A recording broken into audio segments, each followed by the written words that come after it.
Nous allons passer à la communication de Jean Gabriard sur les fractures traumatiques.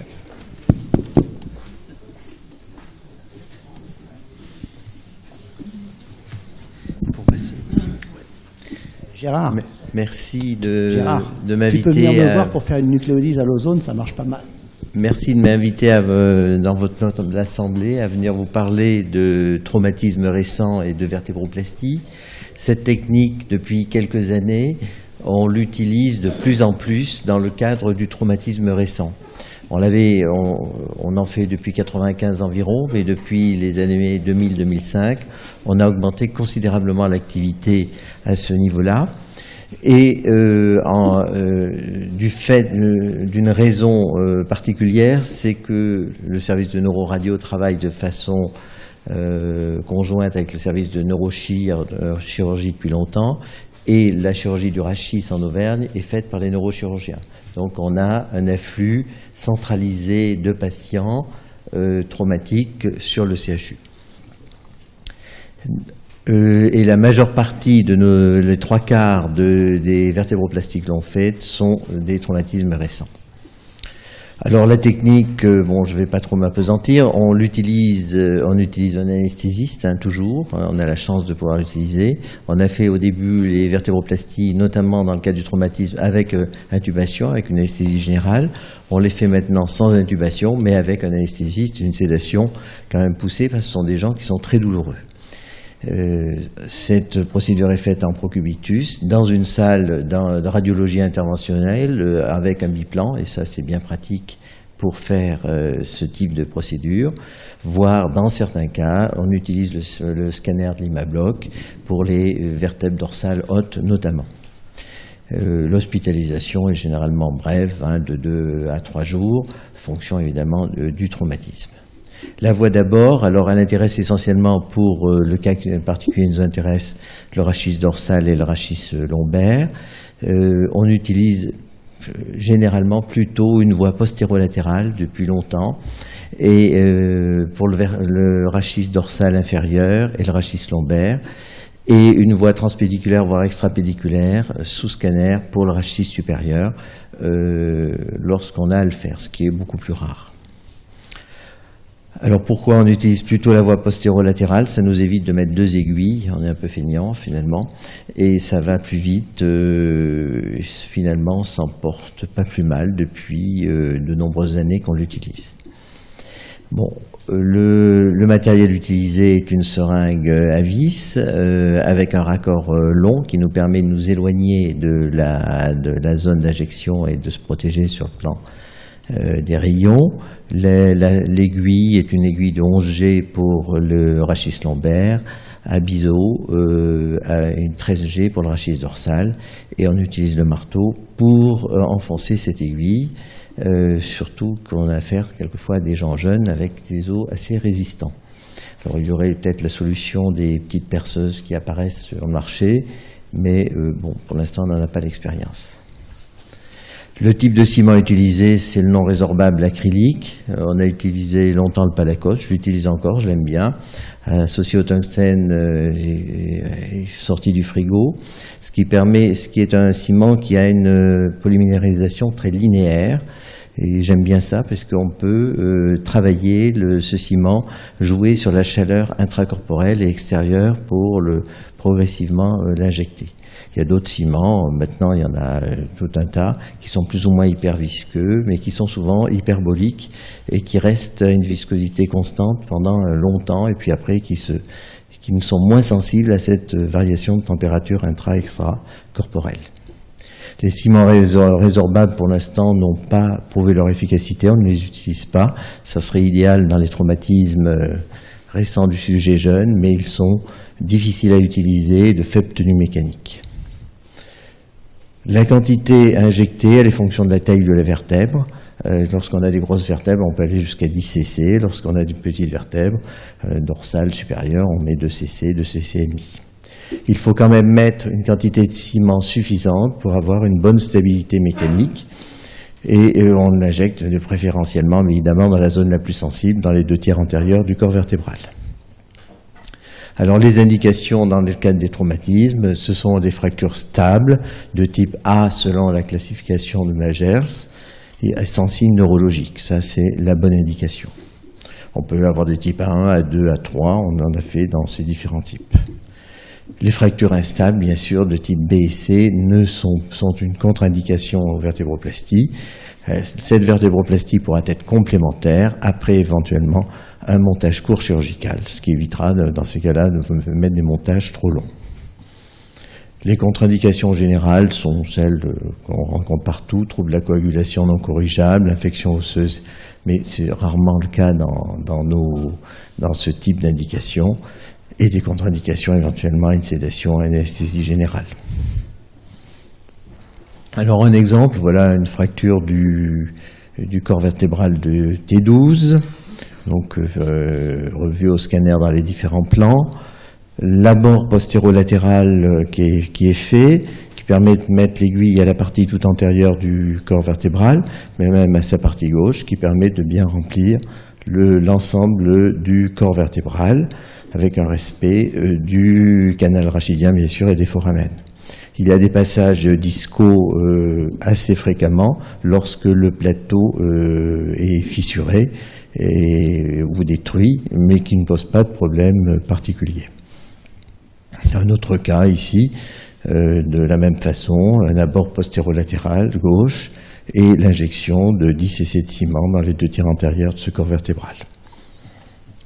Alors un autre cas ici, un traumatisme récent, patient qui avait été vu à J1, un tassement qui avait été méconnu, le patient a toujours mal au dos, à J5 qui revient, et on retrouve un tassement qui s'est nettement aggravé. Ce cas me paraît intéressant parce qu'il nous permet de montrer qu'avec la position du patient, le mettant en procubitus et en mettant des billots sous les crétiliaques, en faisant ce que font les chirurgiens au bloc de façon un peu artisanale, on arrive déjà à réouvrir un peu le corps vertébral, ce qui a permis de faire une excellente injection et de garder une certaine hauteur à cette vertèbre. Alors un autre cas qui est un cas que j'ai mis ici pour vous illustrer la possibilité de réaliser une vertébroplastie en dorsale supérieure. C'est un cas qui est discutable, qui a été décidé évidemment, comme pour tous les cas, pour toutes les indications en accord avec les neurochirurgiens. Il s'agissait de fractures tassement de T1 et de T2, des deux premières dorsales, avec une atteinte également d'une articulaire postérieure. Il s'agissait d'un sujet jeune, sur un segment peu mobile, et il a été, après multiples discussions, on a préféré faire finalement une vertébroplastie associée à un corset, plutôt qu'un montage postérieur, ce qui a pu être réalisé dans de bonnes conditions, avec une évolution favorable. Le scanner rapide permet de bien positionner l'aiguille dans ces zones difficiles d'accès et qu'on ne peut pas bien voir sous scopie de profil, et on a pu injecter le ciment en faisant des coupes itératives sous scanner de façon à bien contrôler la progression. Alors, autre exemple, l'association avec la chirurgie, dans le cadre des fractures instables, lorsque un montage a été fait, il est possible de mettre une cale de ciment en avant et de faire de ce fait un montage court plutôt qu'un montage long. Alors dans notre cas, le bloc opératoire n'est pas très bien équipé en imagerie, dans les possibilités de radioprotection des personnels. On préfère faire la vertébroplastie 24 à 48 heures après le montage. Alors, devant l'afflux de ces vertébroplasties, dans les années 2010, on s'est posé la question de la pertinence de faire ces vertébroplasties versus le corset, et on a décidé de lancer une étude pour voir si on avait bien l'impression qu'on rendait service aux gens, qu'ils allaient mieux, qu'ils avaient moins mal, mais il fallait se donner des raisons plus scientifiques pour essayer de peaufiner l'indication. Et on a fait une étude locale, vertébroplastie versus corset, dans la prise en charge des tassements vertébraux post-traumatiques non ostéoporotiques. En effet, il y a une absence de consensus sur la prise en charge des tassements vertébraux d'origine traumatique sans indication chirurgicale. On peut mettre un corset, on peut faire une vertébroplastie. Et cette étude a été monocentrique, menée de 2010 à 2013, randomisée.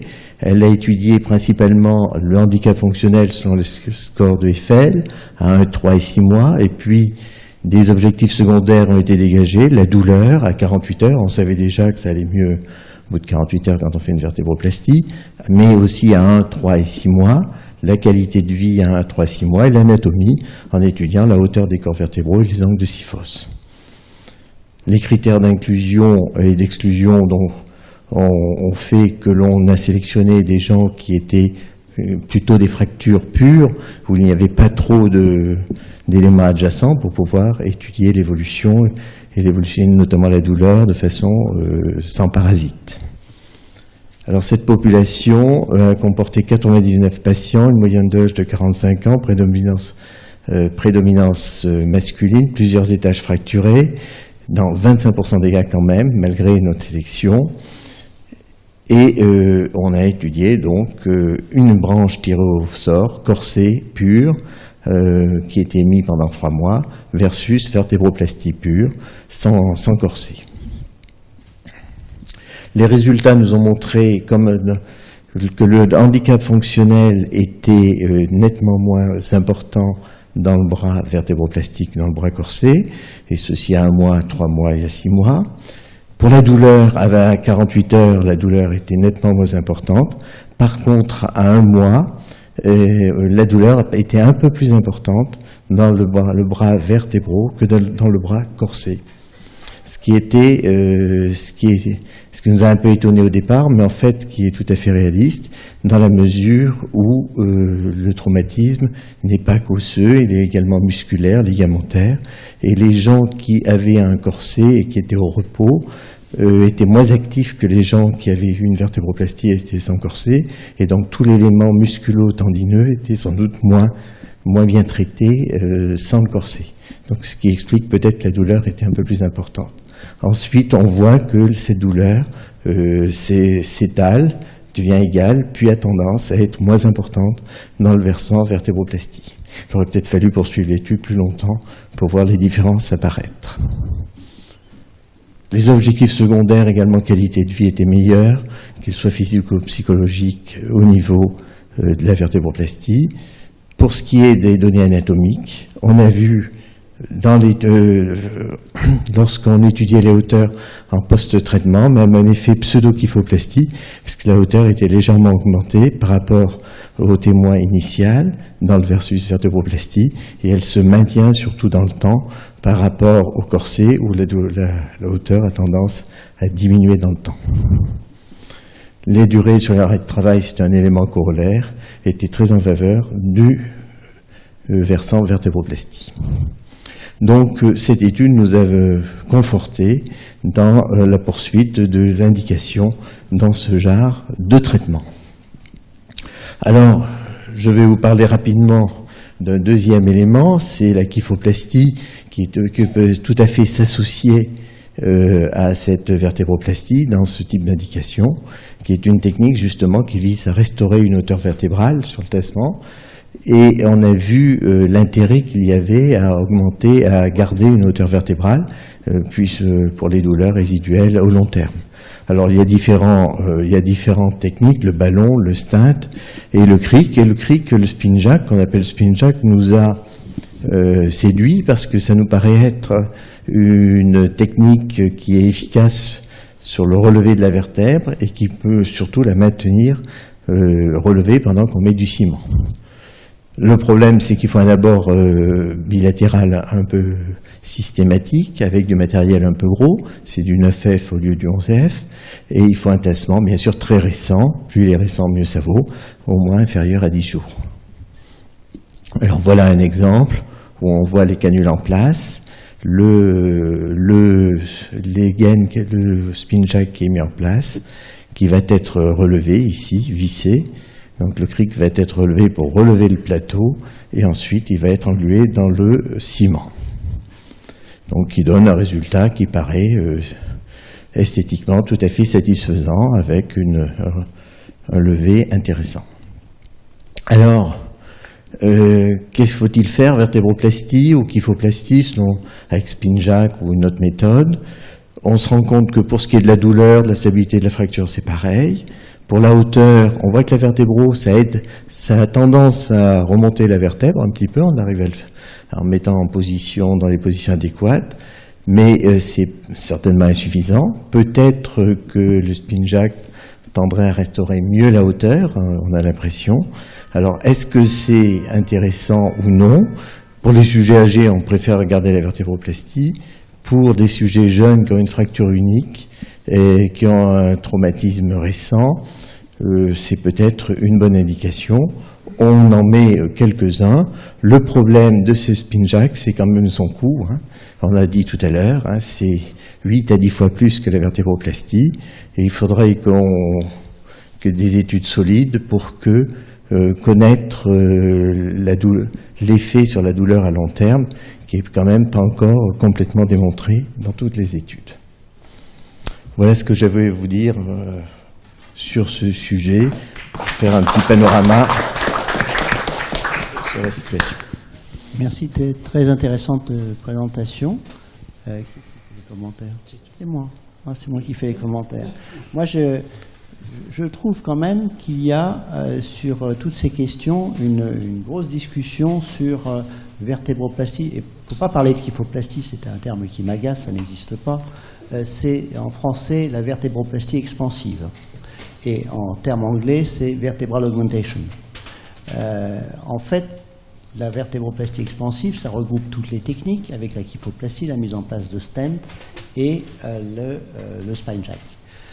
Ma question, c'est quelles sont finalement les indications préférentielles de Spinjak? Est-ce que c'est le siège de la fracture, l'importance de la kyphose ou autre pour les augmentations vertébrales? Alors l'intérêt du Spinjak, c'est finalement de redonner de la hauteur, donc de jouer sur l'angle de kyphose. Alors la question qu'on peut se poser, c'est de savoir si en gardant une hauteur à peu près correcte, on aura moins de douleurs résiduelles à long terme. Et ces douleurs, elles peuvent survenir d'ailleurs longtemps après. C'est là que sans doute qu'il y aura une difficulté dans l'évaluation de ces différents procédés. Et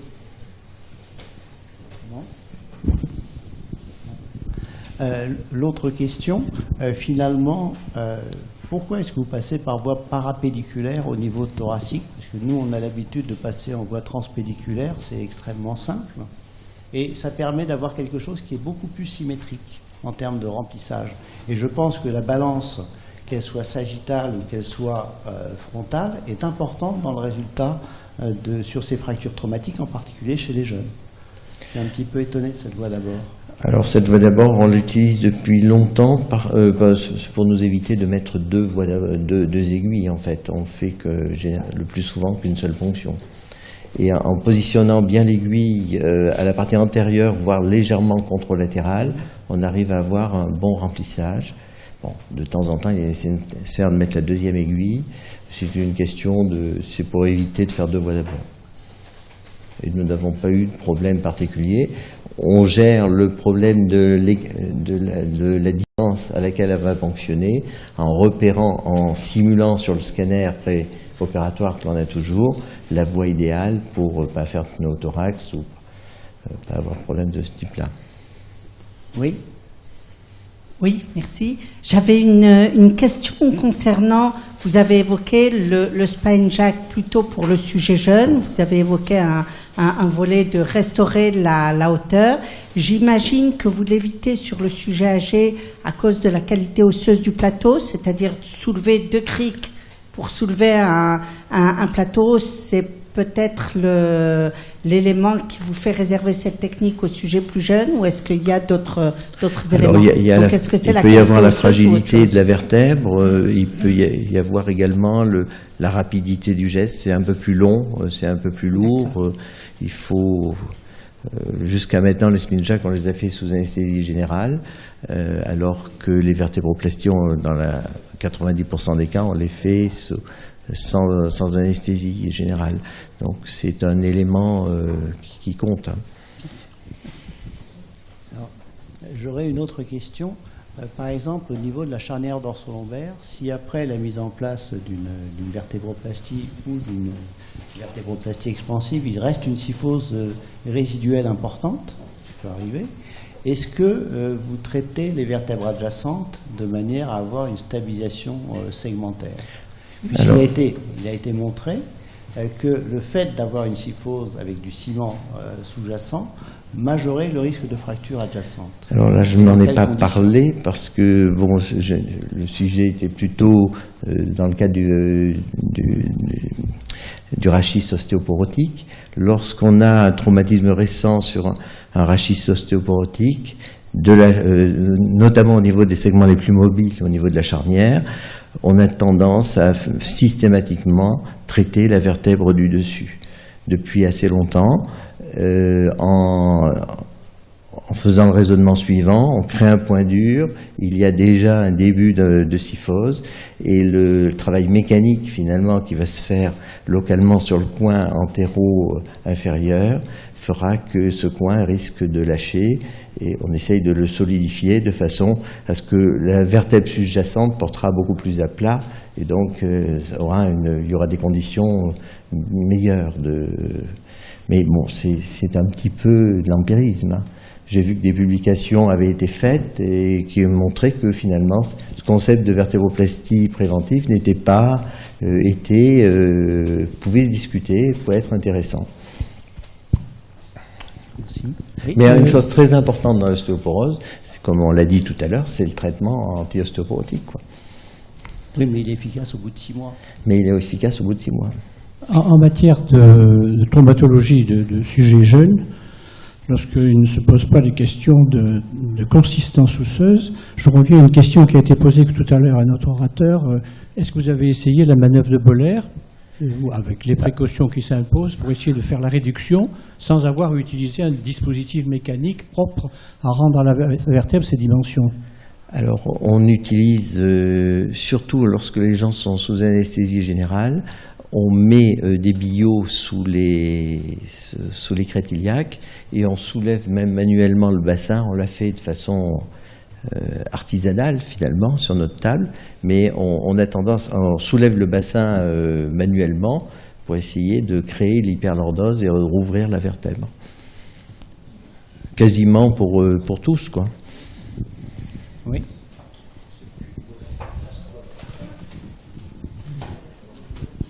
Moi, j'étais intéressé par la combinaison du montage chirurgical avec la cimentoplastie, puisque ça permet de diminuer la hauteur. Donc, vous dites que vous le faites après parce que c'est difficile de le faire en même temps. Alors, il y a deux choses. C'est que là, on utilise une voie d'abord postérolatérale pour aller gérer ça. Alors, on avait essayé de le faire au bloc, en opératoire, en passant par le pédicule qui était opéré, mais on avait une mauvaise visibilité à la scopie des choses. On n'a pas une scopie de très bonne qualité. Et finalement, vous voyez le ciment qui arrivait dans le foyer opératoire, c'était pas terrible. Et donc, depuis longtemps maintenant, on préfère le faire de façon différée. On est dans de bonnes conditions, on est dans une bonne salle pour le faire, sans prendre trop de rayons. Donc, voilà. Parce que ma question, là où je voulais en venir, c'est que moi j'ai longtemps à l'époque, on opérait des métastases qu'on renforçait avec du ciment, puis il fallait visser avant que le ciment prenne. Or, pour renforcer le montage chirurgical, il a été conseillé, quand c'est possible, de visser la vertèbre fracturée. Ça augmente considérablement la stabilité du montage. Et donc, je me demandais si on peut à ce moment-là combiner cimentation et vissage avant que le ciment soit pris. On arrive à des montages courts extrêmement stables. Donc, je ne sais pas si vous avez vu ça déjà. Non, je n'ai pas vu le vissage de la vertèbre cimentée. Non, ça, je ne l'ai pas. On ne l'a pas expérimenté, mais peut-être. Je voudrais juste faire un petit commentaire. C'est une bonne idée. Je pense qu'effectivement, toutes nos techniques ont très peu de complications, uniquement parce qu'on a des qualités d'imagerie qui sont remarquables. Si on n'a pas une bonne qualité scopique, si on n'a pas une bonne vision aussi bien de face profil, si on ne peut pas tourner rapidement l'ampli, on court à des catastrophes. Et ça, c'est fondamental. On a essayé d'en faire au bloc opératoire et on dit mais on voit rien. Alors qu'on voit 10 fois mieux sur nos types d'appareils. Ça, je pense que c'est un des critères de la sécurité de nos pratiques. C'est vrai que le biplan est un confort extraordinaire, évidemment. Bien.